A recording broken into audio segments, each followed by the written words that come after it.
Welcome to our spark की education. तो कैसे हैं आप लोग? तो उम्मीद कर सकता हूँ कि बहुत ही अच्छे होंगे। तो आपको दिख रहा है कि आज साइंस का क्रैश कोर्स पार्ट 5 होने जा रहा है, जिसमें कि आप लोग को 5 मेन सब्जेक्टिव क्वेश्चंस आज आप लोगों को करवाने जा रहा हूँ, जो कि एक पहला नंबर क्वेश्चन बहुत ही इंपॉर्टेंट है। तो चलिए वीडियो को स्टार्ट करने से पहले जो लोग चैनल पर नए आएंगे वो मन को पहले हल्का कीजिए, और मन को हल्का करने से पहले इस चैनल को सब्सक्राइब कीजिए। और चैनल को सब्सक्राइब करने के बाद चलिए आज आप लोग को फिर एक क्वेश्चन बताएंगे, और इस तरह 5 ऑब्जेक्टिव या 5 सब्जेक्टिव क्वेश्चन बताने जा रहा हूँ। तो चलिए वीडियो को स्टार्ट करते हैं। तो देखिए, पहला क्वेश्चन आपके बीच कह रहा है कि प्रकाश का अपवर्तन क्या है। तो प्रकाश का अपवर्तन समझिए। तो प्रकाश का अपवर्तन देखिए, कोई प्रकाश है, ठीक है, कोई प्रकाश किरण है और एक माध्यम से दूसरे माध्यम में जा रहा है। एक आदमी है, ये एक रास्ता से जा रहा है, मन कर रहा है कि दूसरा रास्ता, दो ये भी रास्ता दूसरा रास्ता से जाने सोच रहा है। तो क्या कर रहा है, प्रकाश किरण एक माध्यम से दूसरे माध्यम में गमन करती है। तो प्रकाश किरण जो है एक माध्यम से किस माध्यम में, दूसरे माध्यम में गमन कर रही है। इसके बात करती है तो अपने मूल पथ से विचलित हो जाती है। तो गमन करने समय तो अपने मूल पथ से ये जहाँ मूल पथ है वहाँ से मुड़ जाती है। तो इसी घटना को क्या कहते हैं, तो प्रकाश का अपवर्तन कहते हैं। तो समझना है कि एक प्रकाश किरण है एक माध्यम से दूसरे माध्यम में प्रवेश करती है, और प्रवेश करने के जो पश्चात अपने मूल पथ से विचलित हो जाती है। और विचलित होने के बाद इसी घटना को क्या कहते हैं, प्रकाश का अपवर्तन कहते हैं। तो चलिए दूसरा पॉइंट क्या है, देखिए अपवर्तन का कारण। तो अपवर्तन का कारण क्या है, ये अपवर्तन होता कैसे है। तो देखिए, विभिन्न माध्यमों में प्रकाश की चाल भिन्न भिन्न होने के कारण प्रकाश का अपवर्तन होता है। देखिए विभिन्न प्रकाश की चाल में क्या कह रहा है, विभिन्न माध्यम में प्रकाश, विभिन्न माध्यम में जो प्रकाश की चाल होती है वो अलग अलग होती है, ठीक है। तो यहाँ तक बात आप लोग क्लियर हो चुकी होगी। अब तीसरा पॉइंट क्या है कि देखिए अपवर्तन के 2 नियम है। तो अपवर्तन कितने नियम है, आपके ऑब्जेक्टिव में पूछ दे कि परावर्तन के कितने नियम है और आपके अपवर्तन के कितने नियम है। तो अपवर्तन के भी 2 नियम है और आपका परावर्तन का भी 2 नियम है, लेकिन यहाँ अपवर्तन है तो अपवर्तन का 2 नियम आपको दिखाते हैं, ठीक है। तो कह रहा है आपतित किरण और अपवर्तित किरण तथा आपतन बिंदु। आपको 3 वर्ड्स याद करना है, सेंटेंस खुद ब खुद बन जाएगा। आपतित किरण, दूसरा अपवर्तित किरण, और तीसरा क्या करना है, आपतन बिंदु। फिर से आपतित किरण, दूसरा अपवर्तित किरण, और तीसरा आपतन बिंदु। तो ये तीनों किस मतलब एक तल में होता है, एक समतल तल में होता है, ठीक है। चलिए बिल्कुल समझ में आ गया होगा।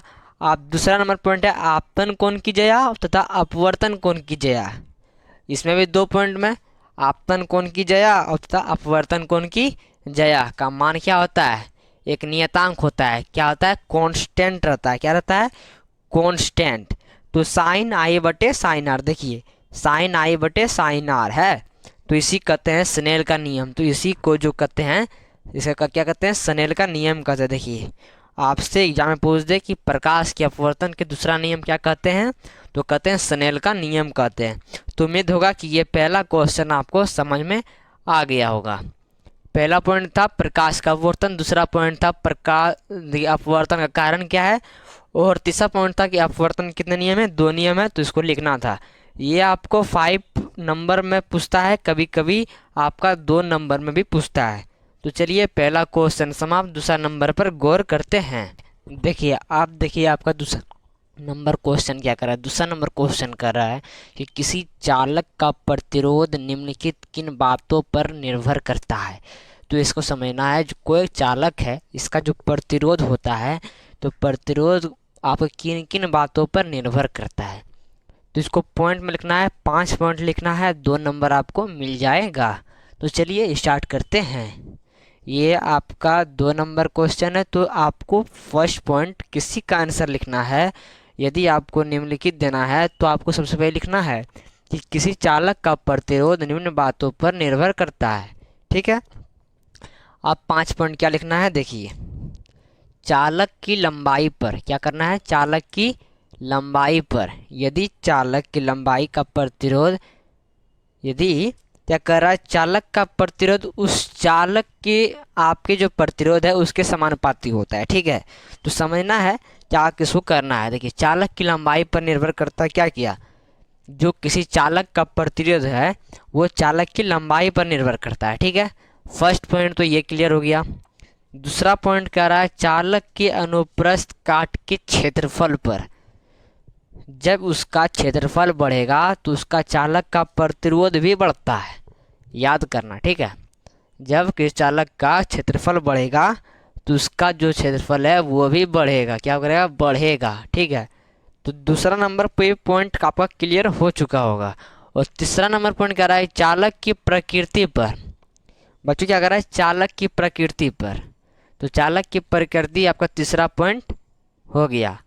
और फिर चौथा पॉइंट कर रहा है चालक की ताप पर, तो चालक के ताप पर भी निर्भर करता है। और पांचवा पॉइंट है चालक की मोटाई पर, तो चालक की मोटाई पर भी निर्भर करता है। तो उम्मीद होगा कि ये दूसरा नंबर भी क्वेश्चन आप समझ गए होंगे। चलिए तीसरा नंबर पर गौर करते हैं। तो ये क्लियर होगा कि ये 2 नंबर का प्रश्न है, आपको आना चाहिए। Thanks for watching. देखिए, अब आपका जो इम्पोर्टेंट प्रश्न है तीसरा नंबर, कि क्या कर रहा है, फ्लेमिंग के वाम हस्त नियम को लिखे। बबुआ समझना है, ये बहुत इम्पोर्टेंट प्रश्न है, ससुरा बार बार पूछ देता है। ठीक है, तो फ्लेमिंग के वाम हस्त नियम को लिखें।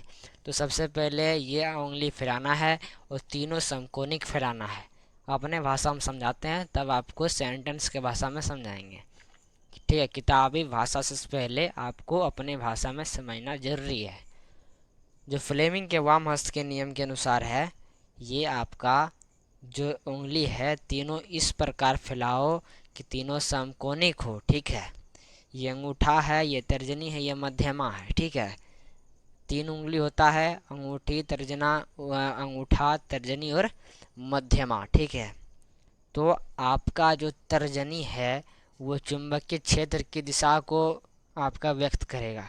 ठीक है, और जो अंगूठा है ये आपका अंगूठा जो है क्या करता है, देखिए अंगूठा आपका चालक की गति पर, ठीक है, या उस पर लगे बल की दिशा को संकेत करता है, तथा मध्यमा जो है ये विद्युत धारा की दिशा को व्यक्त करता है। ठीक है, तो आपको सेंटेंस भाषा में किस तरह लिखना है, तो सेंटेंस के भाषा में लिखना है आपको, बाएं हाथ की 3 उंगलियां, ये बाएं हाथ है और बाएं हाथ को 3 उंगलियां फैलाना है।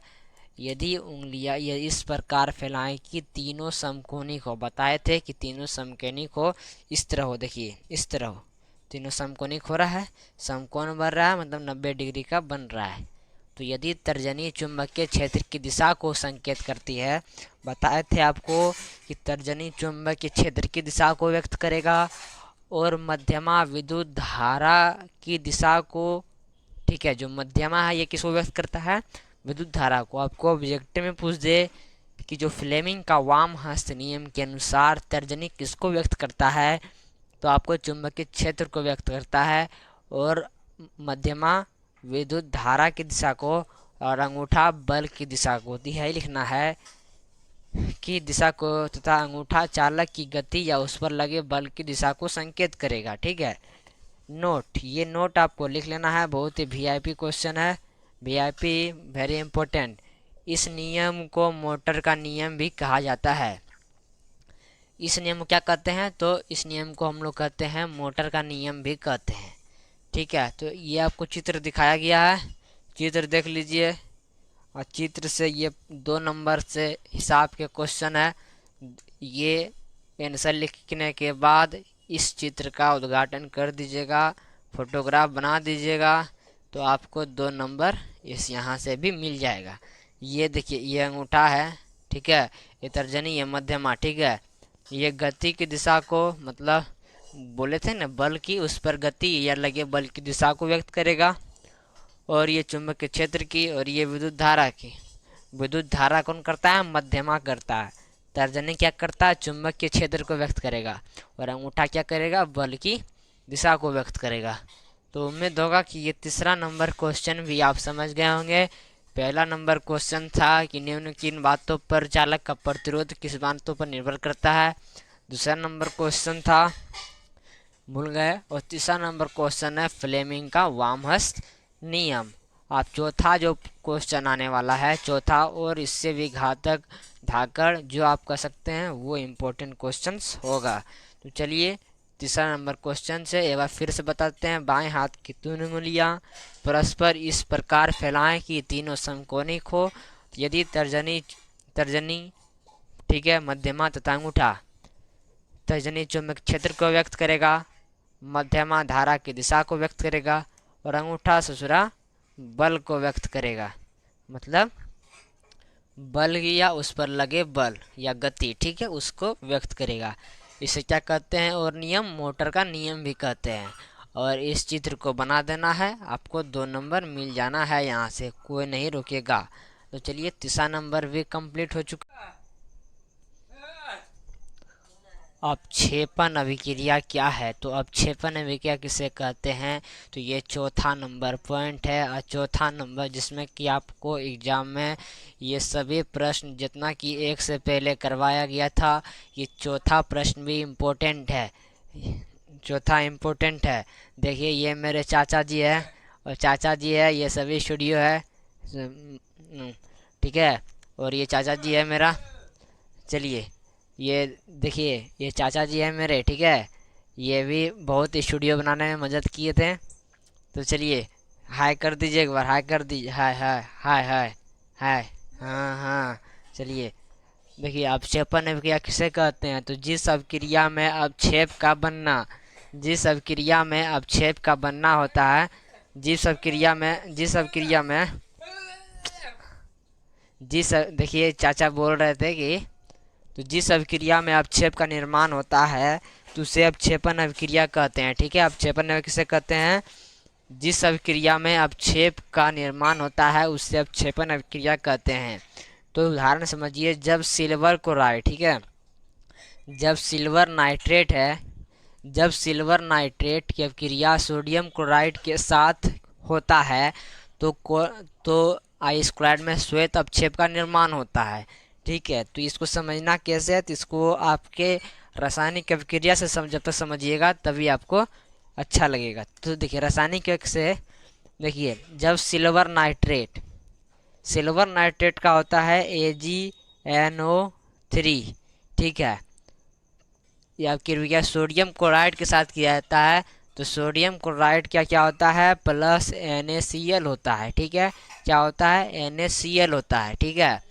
और जब इसके साथ होता है तो सिल्वर, तो किसका निर्माण होता है? तो सिल्वर क्लोराइड का। तो देखिए AgNO3, तो Ag इसमें चल जाएगा Cl, AgCl, ठीक है, प्लस ये प्लस हो जाएगा Na और NO3 हो जाएगा, ठीक है। तो समझिएगा, ये पहले ही बताया गया होगा आप लोग को, सिर्फ आपको उदाहरण से समझा दिया गया है कि अपक्षेपण क्या जिसे कहते हैं। जब सिल्वर नाइट्रेट सोडियम क्लोराइड के साथ अभिक्रिया किया जाता है, अभिक्रिया कराई जाती है, तो किसका निर्माण होता है? तो श्वेत अपक्षेप मतलब सिल्वर क्लोराइड का निर्माण होता है, जिसका कि रासायनिक अभिक्रिया देख लीजिए। AgNO3 मतलब सिल्वर नाइट्रेट, NaCl मतलब सोडियम क्लोराइड। तीर मारिए, अभिक्रिया कराइए, इसका जो अभिक्रिया निकलेगा AgCl हो जाएगा, मतलब AgCl, ठीक है, मतलब मतलब क्या होता है? AgCl, ठीक है, और Na सोडियम और NO3 मतलब नाइट्रेट, सोडियम नाइट्रेट बन के निकल जाता है। तो उम्मीद होगा कि ये आपका चौथा नंबर क्वेश्चन भी बहुत इम्पोर्टेंट है, जिसे हम लोग कहते हैं VIP क्वेश्चन, आम भाषा में जिसे हम लोग VVI भी कहते हैं। तो VVI के रूप में इससे भी याद कर लीजिएगा, जैसे कि 1 से 3 तक करवाया गया था। ये चौथा नंबर भी इसी तरह है, और ये 4 को भी इसी तरह याद कर लीजिए, समझा गया है। मतलब फिर से समझाते हैं, जिस अभिक्रिया में अपक्षेप का निर्माण होता है तो उसे क्या कहते हैं? अपक्षेपण अभिक्रिया। उदाहरण दे दीजिए, जब सिल्वर नाइट्रेट को सोडियम क्लोराइड के साथ गर्म किया जाता है तो श्वेत क्लोराइड मतलब श्वेत अपक्षेप का निर्माण हो जाता है, जिसका रासायनिक अभिक्रिया AgNO3 प्लस NaCl, ठीक है, और तीर मारिए, तीर के साथ अभिक्रिया की जाइए तो हो जाता है AgCl प्लस NaNO3 मतलब सोडियम नाइट्राइट। तो उम्मीद होगा कि ये भी आप समझ गए होंगे। चौथा नंबर अब इस वीडियो का लास्ट क्वेश्चन है कि पांचवा नंबर जो बहुत ही इम्पोर्टेंट है। ये सभी इम्पोर्टेंट था, तो आपको हर दिन इसी तरह वीडियो आती रहेगी। चैनल को सब्सक्राइब करते रहिए और अपने दोस्तों को भी शेयर करते रहिए। चलिए चौथा नंबर देखते हैं। चलिए पांचवा नंबर देखते हैं, ठीक है।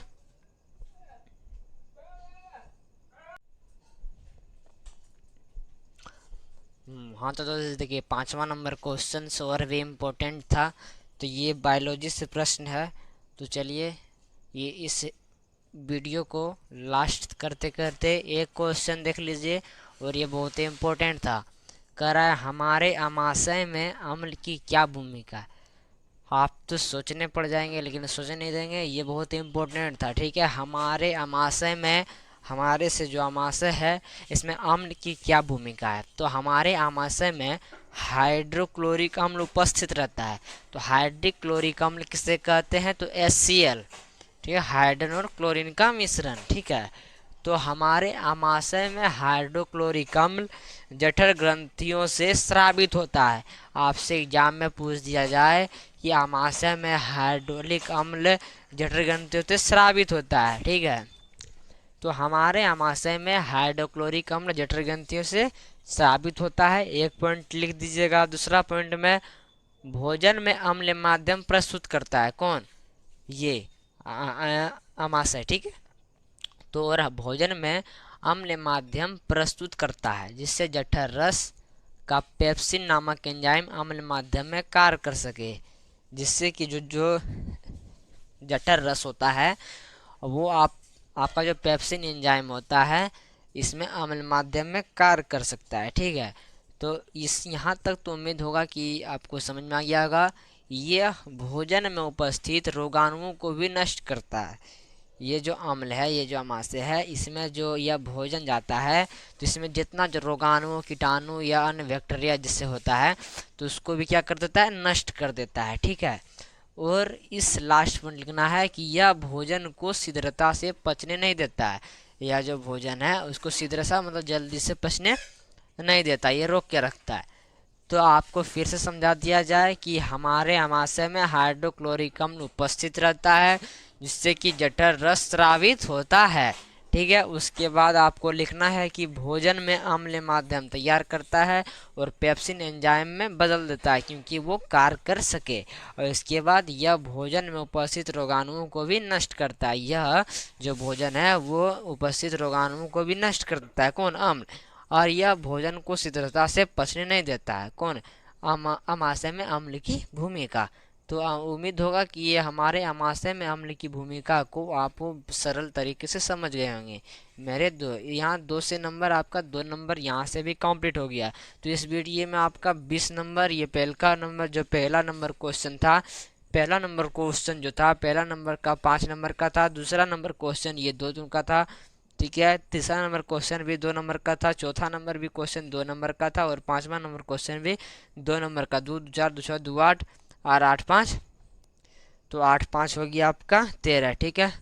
8 5 आपका 13 नंबर यहाँ से फिक्स हो चुका है। तो इस वीडियो को लाइक करें, सब्सक्राइब करें, शेयर करें और इस चैनल से जुड़े रहे। हर दिन इस वीडियो में आपका बेहतरीन ऑब्जेक्टिव सब्जेक्टिव क्लियर किया जाएगा। और क्रैश कोर्स से जुड़ने के लिए बिल्कुल फ्री है। आप इस चैनल से जुड़ें और अपनी पढ़ाई को बेहतर बनाएं। ये 5 नंबर तक कंप्लीट करा चुका है। आपको क्या करना है, कॉपी में नोट डाउन करना है, और कॉपी में नोट डाउन करके आपको अभी तुरंत शीघ्रता से जैसे पढ़ने था वैसे ही आपको याद कर लेना है। और याद करके अपने आप को मन में सुबह या शाम जिस भी हो आपको याद ही कर लेना है ये 5 क्वेश्चन। तो अगला जो 5 क्वेश्चन आएगा उसमें भी ये 10 क्वेश्चन। और इस तरह एग्जाम में आने वाले 4 महीना के अंदर इम्पोर्टेंट से इम्पोर्टेंट क्वेश्चन करवा दिया जाएगा और सभी एग्जाम में सब प्रश्न हो जाएंगे क्लियर। तो आपको एग्जाम में कोई प्रश्न नहीं छूटेगा। तो उम्मीद होगा कि ये 5 क्वेश्चन भी आपको समझ में आ गया होगा। आप इस चैनल को अच्छा लगे तो इस वीडियो को लाइक करें, सब्सक्राइब करें और चैनल को भी सब्सक्राइब करें, ठीक है। तो आखिरी में एक ही शब्द, subscribe, like, share. Thanks for watching this video all of you. Bye. जय हिंद, जय भारत।